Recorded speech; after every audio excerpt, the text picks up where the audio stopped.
Hello and welcome to Verified Live. A 7-year public inquiry into the infected blood scandal, widely considered to be the biggest treatment disaster in the history of the UK's National Health Service, has identified a catalogue of failures by the NHS and successive governments. More than 30,000 people were infected with HIV or hepatitis C after being given contaminated blood between the early 1970s and early 1990s. 3,000 people have already died, while others are still living with the ongoing effects of infection. Well, our correspondent Regina Vaidyanathan has been following the story and joins us live from Methodist Central Hall in Westminster, where that report findings were released a little earlier in the day. And Regina, the conclusions of this report are devastating in so many different areas, aren't they? They really are, Matthew. I think one of the overriding feelings today has been a sense of vindication. People here who said for years they were trying to raise concerns, raise the alarm about what was happening, about the fact that so many people were still being treated using this product that had infected blood or were receiving blood transfusions, were contracting HIV and hepatitis C, but still these treatments continued and they felt ignored until today. And in a way, what we heard in this report and when we saw Sir Brian Langstaff on stage was to many families comforting, and we saw Sir Brian Langstaff get a rousing standing ovation. It's not what you normally see at public inquiries in the aftermath, and a real sense of empathy that he understood, but also a sense that he promised to take action. Sir Brian said that he was going to hold the government to account.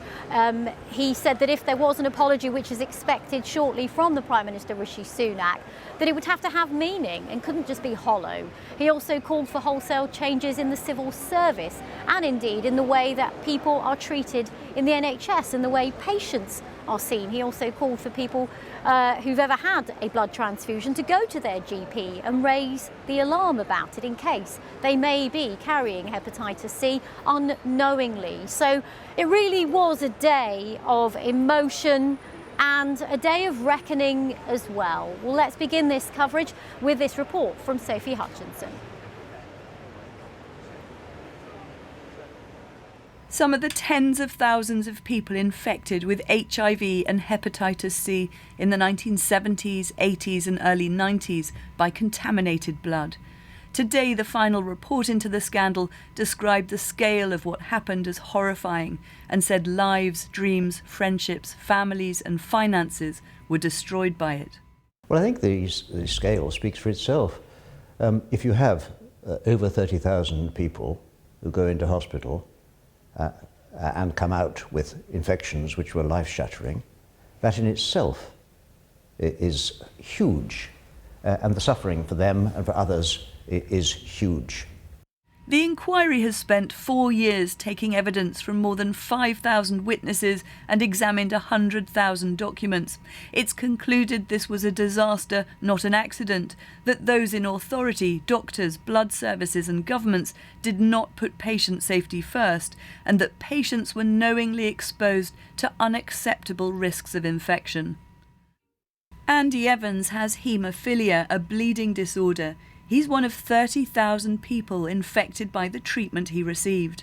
By the time he was 5 years old, he had HIV and hepatitis C, and at 13, he'd developed full-blown AIDS. My mum took me out for a drive one day in the countryside when I was 13.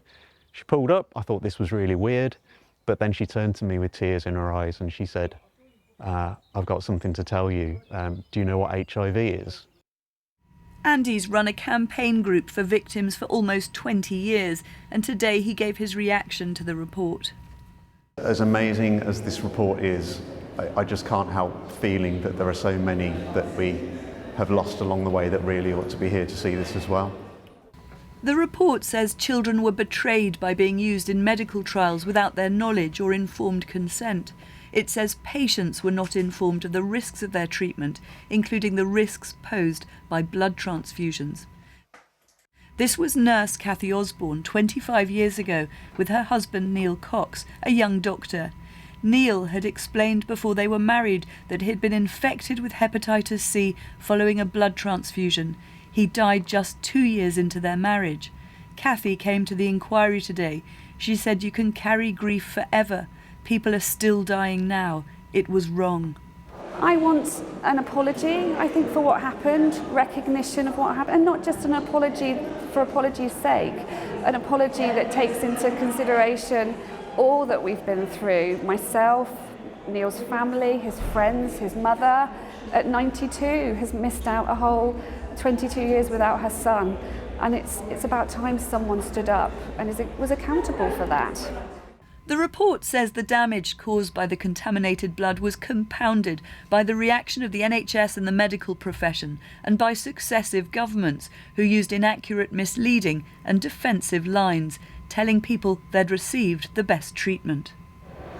This is a day of unparalleled importance for these families. This report shines an unflinching light on the catalogue of failings that they have faced. An apology is expected later today from government, but this is not just a look back at the past. The inquiry says that apology must be accompanied by action. Last night, people infected and families held a vigil in Westminster.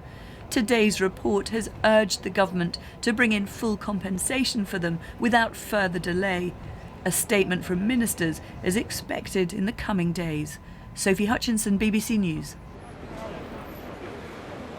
Well, indeed, a statement from the Prime Minister is expected in the coming hours. Rishi Sunak is expected to apologise on behalf of the government, although, of course, this goes beyond party politics because this scandal has happened across a number of different administrations and different governments. Well, to discuss this in a bit more detail, I'm joined now by the lawyer Des Collin, who actually represents thousands of people who've been impacted by this. About 1,500, yes. About 1,500. Thank you so much for joining us here.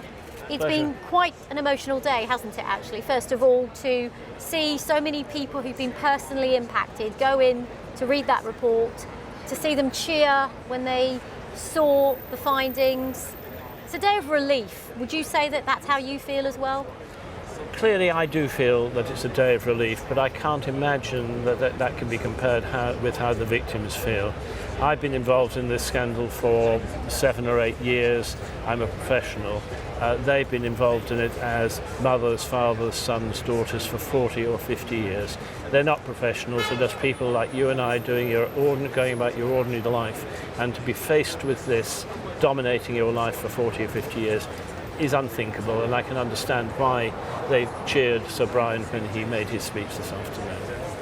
What was so remarkable about that moment in the room where everyone was cheering, and the people I've spoken to today, is, as I keep saying and I keep hearing, that sense of vindication. And you can relate to this as someone who's represented thousands of people, is that they felt that they weren't heard for years and years. The victims always felt that they hadn't been heard, and a lot of the victims had been trying to push this forward since the 80s, the 90s, through into this century, and no one ever listened to them. Very occasionally there might be a full storm, but it was always a full storm and no one really had listened. And it was only when Theresa May announced this inquiry in 2017 that things did become more clear. And at that point, about a year later, we had the appointment of Sir Brian Langstaff as chair to the inquiry. All taking a long, long time, and always with a belief that this may be another full storm. We may not get it over the line this time, because, you know why? Because we haven't got it over the line before. And today, and even talking to a number of victims over the weekend, they couldn't really believe that today would happen, because it's always not happened before.